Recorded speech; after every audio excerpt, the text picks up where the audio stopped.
Ibrahim Adham ডাক দিয়া কই, ও সাগরের মাছ, একটু আগে যে আমি আমার সুইটা হাত থেকে পড়ে গেছিল, এই সুইটা আমার লাগবে। সাগরের হাজার হাজার মাছ স্বর্ণের শৈলিয়া হাজির হয়ে গেছে। ইব্রাহিম আদহাম, আপনার কোন সুইটা লাগবে আপনি নিয়ে যান। ওই লোকেরা চাইছে, দেখতেছে হায় আল্লাহ, এখন যদি ইব্রাহিম আদহাম একটা করে স্বর্ণের সই নেয়, হাজার হাজার স্বর্ণের সই হবে, কয়েক কোটি টাকার মালিক সে এখানে বসে হয়ে যাবে।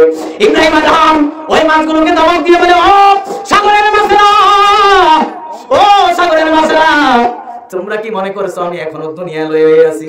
না না না, এই দুনিয়া আমি কবে ত্যাগ করে ফেলাইছি, এই দুনিয়ার লোভ লালসা কবে আমার অন্তর থেকে উঠাইয়া ফেলাইছি। আমার স্বর্ণের সই ছিল না, আমার সাদা একটা পিতলের সই ছিল, ওই সইটা জলদি করে নিয়ে আও। এখন আমার খাতা সালাই, আমার জামাটা সালাই করে রাখতে পারে। পাশের মানুষগুলো দেখে হঠাৎ করে একটা মাছ তার সইটা নিয়ে হাজির হয়ে গেল।